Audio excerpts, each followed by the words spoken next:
Hi guys, and welcome to my channel, or welcome back if you've been here before. So quickly addressing the elephant in the room, I am aware that I did miss my last 2 uploads if I'm not mistaken. Sorry about that. Work has just been a little hectic, but YouTube is my hobby and I really enjoy filming videos and interacting with you in the comments after I upload them. So I'm determined to get back to my regular uploading schedule, I guess, which is once a week every Thursday going forward. Fingers crossed I'll be able to stick to that. But anyway, in today's video I'm going to film I guess it's a tag video. I'm not too sure about the specifics, but anyway, the idea of the tag is that I'll be going through, I think, 24 designer brands and pick a handbag from each of those designers that would be my choice if I was only allowed to have one single bag from a particular designer for the rest of my life.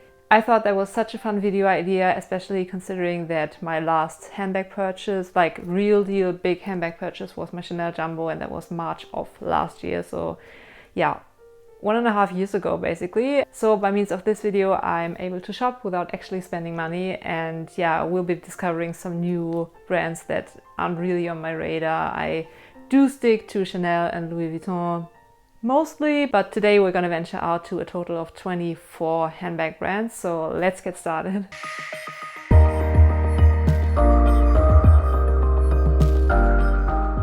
But before we get into the video, in case you haven't seen my face before, hi, my name is Leslie. I make videos all about luxury, shopping, sometimes career, so if that sounds like your thing, I would love it if you hit that subscribe button and maybe turn on the notification bell. That helps you in terms of knowing when I upload my videos. As I said, I upload once a week on a Thursday, and I would love to have you back. So the first stop on my imaginary shopping spree, I guess, is Louis Vuitton. And oh, by the way, I'll try to link every single handbag I'm mentioning in this video in the description box below. But again, Louis Vuitton is our first stop, and I'm actually gonna pick a handbag that is not in my collection, although I do own quite a number of Louis Vuitton handbags, and that is the Capucines. I think that's the way you pronounce it. It's essentially one of their more upscale handbags, especially in terms of price. It's a full leather handbag. You'll see it on the screen right here. Pretty classic. There is the LV logo on the front, but you can actually like put a flap over it. So if you wish to do so, there's basically no branding visible, and I quite enjoy that. Would I actually go forward in purchasing a Capucine in the future? I don't know, again, because Louis Vuitton is not really known for their leather handbags, and in terms of price, I'd rather spend a little extra and buy something from Chanel, because the Capucine is definitely up there in terms of their price. But regardless, if I was only allowed to have one bag from Louis Vuitton for the rest of my life, I'd definitely look forward in terms of what would I feel comfortable wearing when I'm 50 or something like that. And I don't know if I'd be rocking the Louis Vuitton monogram canvas in my 50s and 60s. No judgment if you wish to do so, but I think the older you get, the more you appreciate like streamlined and more understated designs and styles. So the Louis Vuitton Capucine is my pick for Louis Vuitton. Next up is Chanel, and yeah, that's basically a no-brainer. I forgot to bring out my Chanel classic flap in the Jumbo to show you, but you've seen it numerous times on my channel, and obviously that's my pick for Chanel. I think you can't go wrong with the classic flap. I'm a tall-ish girl, so the Jumbo is perfect for me. Yeah, I think it's such a classic bag. You can't go wrong with a classic flap. And I mean, I did buy it, as I said, 1.5 years ago. Would I buy it again after 2 price increases that have happened since then? I don't know, maybe I would, but it's definitely quite the investment when it comes to handbags. But if you take good care of them, I think they can last you for decades and still look amazing. So let's move on to Gucci. Frankly, not a brand I'm particularly interested in. I did own the Gucci Soho Disco at one point, but ended up selling it because I just wasn't wearing it really. I'll link my video on the luxury items I sold and why down below in the description box. But yeah, definitely not gonna pick that because I know that bag won't end up working out for me. But I did find a bag that does incorporate the Gucci monogram pattern, which can be kind of loud and tacky, but I decided to go for a small-ish bag, and that is the Gucci Padlock. Again, I'll insert a photo on the screen, so yeah, you get an idea of what I'm talking about, but I'm sure you know the style. And yeah, I kind of like the combination of the leather flap and the monogram canvas on the bottom of the bag. So yeah, that's my pick for Gucci. Next off is Dior, and if you've seen my wishlist video, my pick for Dior will come to no surprise, and that is the large Lady Dior in black with gold hardware. I have yet to finally decide to take the plunge and buy it. New from the boutique, it's kind of expensive. Dior did have a price increase a couple of months ago, if I'm not mistaken. I do own a couple of pre-loved handbags, and I'm a huge advocate of buying pre-loved, but when it comes to handbags that are that expensive, my preference goes to buying it new from the boutique. But again, new from the boutique, they are that expensive. On the pre-loved market, you can get them for like half the price. It's a whole like internal dilemma, I guess. I have yet to make up my mind about it, but it's definitely the handbag I would pick from Dior if I was only allowed to own one of their bags. When it comes to Saint Laurent or YSL, I definitely have to go for the larger of their envelope style clutches or wallet on chains. I'm not too sure what the like exact name for those is, but again, you'll see it on the screen. Those are definitely a classic for YSL. For Fendi, obviously I'll have to go for the Peekaboo. It's such a classic for the House of Fendi, either in their like regular design or a version of the Peekaboo that has definitely caught my interest is the Peekaboo x-lite. I think that's what it's called. I'll insert a clip and a photo of that one on the screen. Essentially, the main difference is that it's a little less structured than the regular Peekaboo, and with the Peekaboo you have like a divider in the middle and yeah, two pockets basically, and the x-lite one doesn't have the middle divider, which makes it a little easier to put like bigger sized items inside the bag. I'm surprisingly really tempted to buy that one, but again, Fendi is not a brand that I'm very familiar with. I haven't looked into like resale value and stuff, which granted is kind of important to me. And I think their prices are pretty up there. So yeah, it's definitely on my radar and it might find its way into my wish list. But at this point, I don't know yet if I'll actually go forward with purchasing a Fendi Peekaboo x-lite, but it's definitely a very pretty bag and yeah, definitely my pick for Fendi. Next off is Burberry, and to be honest, I did go through their website twice and just didn't come across a handbag style that really sparked my interest. I know their whole like new designs are with the big like TB buckles and stuff on the front. Not really my vibe. Also, like, I don't know if that was the smartest idea, because TB also could stand for like Tory Burch. I don't know, that's a whole other issue, but what I'm getting at is that their new designs or their current designs don't really speak to me. So I decided to go for a design by Burberry that doesn't seem to be produced anymore, which is kind of a shame actually, but yeah, what can you do? And it's called the Banner tote, if I'm not mistaken. Again, photos will be on the screen. It's essentially a pretty structured and like corporate looking tote in leather, and the sides, however, if you like face it that way, that doesn't make sense, but you'll see it on the photos. It's got the regular like heritage Burberry check on the sides of the bag. I think that's such a brilliant design. It's not too loud and flashy, which granted the Burberry check can be, but when you combine it with a mostly leather handbag, I think that's lovely. I think it's such a nice design and such a shame that they ended up discontinuing it. Next off is Chloé, and I'm gonna go for the Tess bag.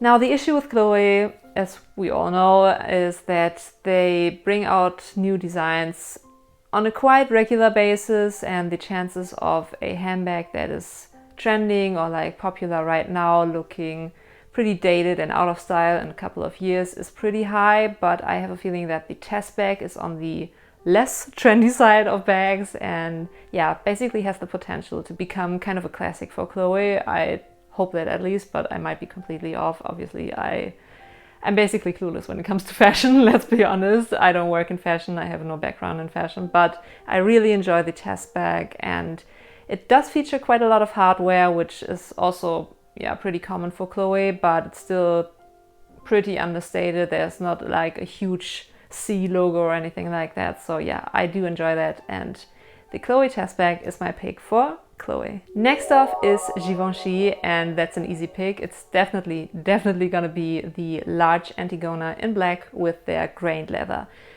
The smooth leather looks gorgeous too, but I'd just be too terrified to scratch that, especially because I'm only allowed to have one handbag for the rest of my life, so I'd rather go for a grained and more sturdy and durable leather. But yeah, I have been eyeing the Antigona for a couple of years at this point, and similar to the YSL Walk, for some reason I never ended up pulling the trigger on it, although I do really enjoy the design and look of it and the functionality. I think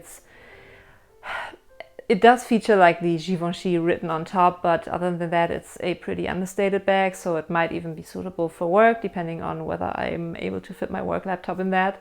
But yeah, such a gorgeous bag and definitely my pick for Givenchy. Moving on to Valentino, and by the way, I'm trying to keep this video like under 20 minutes, so if I'm talking a little too fast or I'm rushing things, I'm sorry about that, but I just don't want to keep you that long. But if you've made it this far into the video, chances are you might be enjoying my videos or like me gushing about handbags. So if you're not yet subscribed, I would love it if you subscribe. That would mean so much for like my tiny little channel. It's super hard to grow your channel, especially these days, because yeah, YouTube is so saturated with amazing YouTubers that are way more knowledgeable on all things designer and obviously have a lot better equipment than I do.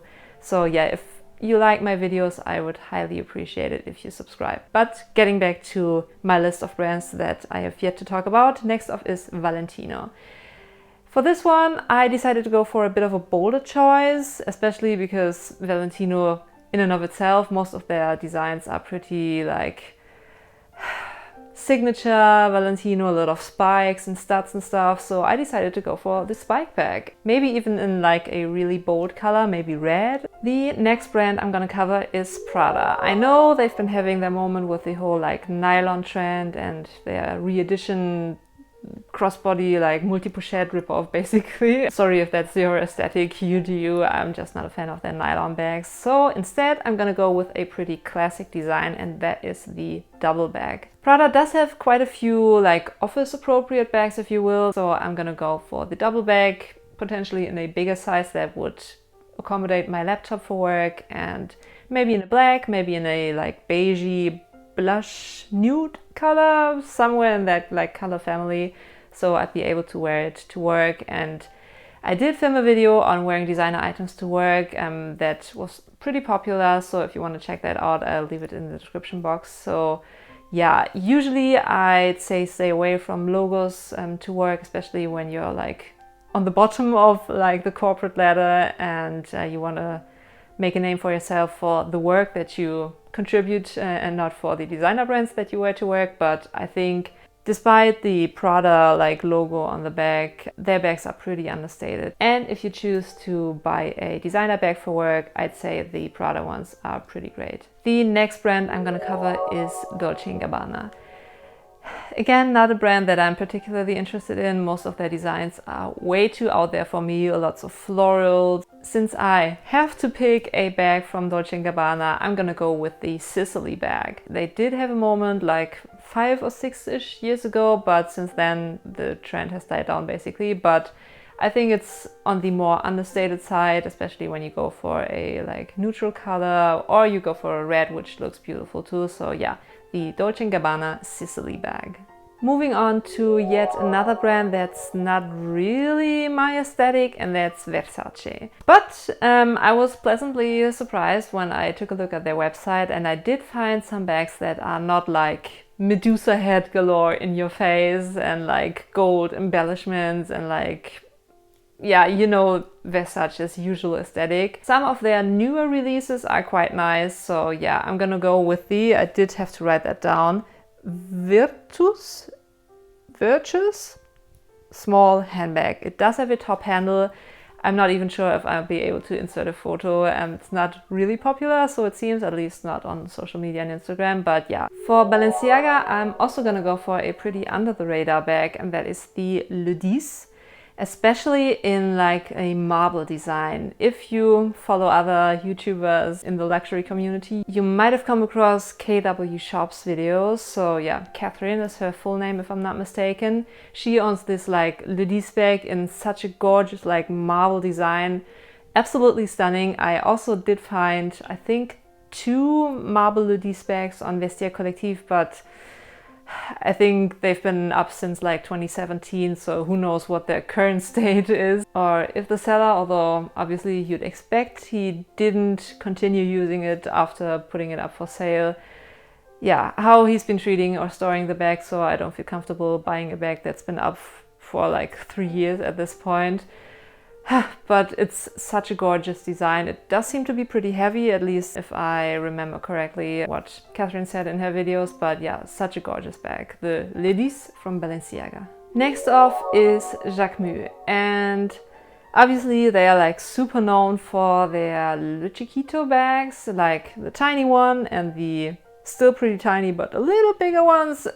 Most of their like handbags are ridiculously small, so the whole Chiquito range is out of question. Not gonna pick any of those. They do have a Grand Chiquito bag, which still is pretty small for my standards, but it's more of a regular size handbag. But still, like, the entire design is not something I'm really fond of, so not gonna pick that. And in terms of other handbags, I have a feeling Jacquemus is pretty limited in terms of their handbag designs, but I did find the straw bag essentially with a contrasting, I think, yellow, or you can go for a pink. I'd go for a pink, like a pink leather thingy, mostly straw basically. I'm sure you've seen it on social media because a lot of influencers have this bag, and obviously we're moving towards the end of summer, so it might not be the most practical bag for the upcoming months. But if I had to pick a bag from Jacquemus, it would be the straw bag. Next off is Celine, and that's a no-brainer because that's actually a bag that's pretty high on my what I'm gonna buy next list. I've definitely grown to love and appreciate the simplicity of their bag, and especially the belt bag in the nano size. I'd love to get one of those, maybe in a grayish or like light blue color. That would look so fabulous. Anyway, the belt bag by Celine is definitely my pick, and maybe in a few months you'll see me unboxing one because I really love the design, and in comparison to the likes of Chanel and stuff, it's pretty affordable. Like, saying that with big quotation marks because obviously Celine is still a luxury brand, but when you compare it to Chanel, you'd be able to buy like 1 Chanel bag or 3 Celine belt bags in the nano size. So yeah. The next stop on our shopping spree is Bottega Veneta. Where do I begin?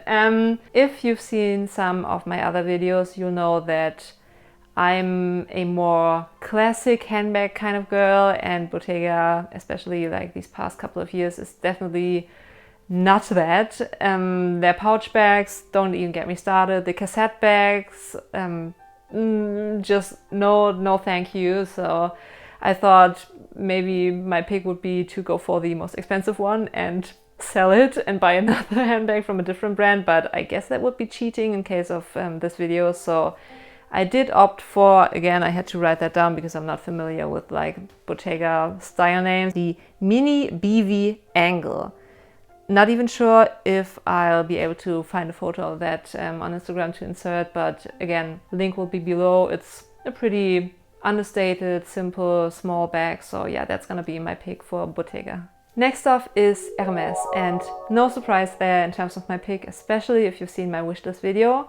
I'd love to, one day, if the Hermès stars align for me, own a Birkin in black, Epsom leather, gold hardware, size 35. I don't think I have to explain any further. It's just such a classic, such a timeless piece, and granted quite the investment, but when you compare it to the rising Chanel prices, I'd say buying a Birkin is definitely the wiser option than going for a classic flap, which is pretty close to the prices for a Birkin, at least in Germany or like Europe. Next stop on our shopping spree is Bulgari. Granted, they're definitely like predominantly a jewelry brand, and they do have beautiful designs in terms of that, but they also produce handbags. And my pick for Bulgari is gonna be a Serpenti Forever bag. Either new from the boutique or pre-loved. I wouldn't mind going pre-loved on that one because Bulgari is not really a brand that I'm like have any emotional attachment to, I guess, and they are a lot cheaper on the pre-loved market than when you go to buy them brand new. So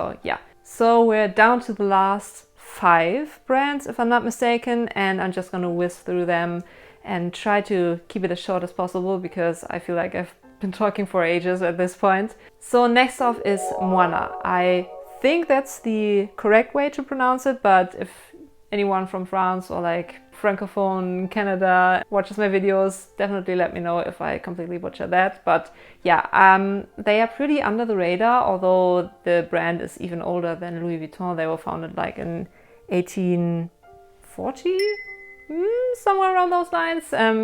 And yeah, they're a pretty heritage brand. They don't have that many boutiques. They come from trunk making, if I'm not mistaken, but the bag I'm gonna go for is the Gabrielle bag. I think Kelly Jane, who used to be on YouTube and did a lot of like informative and like finance related fashion and luxury videos, does own one, and it was like a 2-tone or 3-tone like blue-ish bag, and that looked gorgeous. So yeah, the Gabrielle bag is a pretty understated one, but the design features, as far as I can tell, like from looking at photos online and on videos, are pretty impressive. So definitely my pick for Moynat. For Goyard, I'm gonna go with the Saint Louis tote. It's basically similar to the Neverfull, a open tote, no like inner compartments. It's not like I was super obsessed with the design. It's pretty simple, but yeah, can't go wrong with the Saint Louis tote. It seems to be pretty popular. My pick for Loewe is gonna be the Puzzle bag.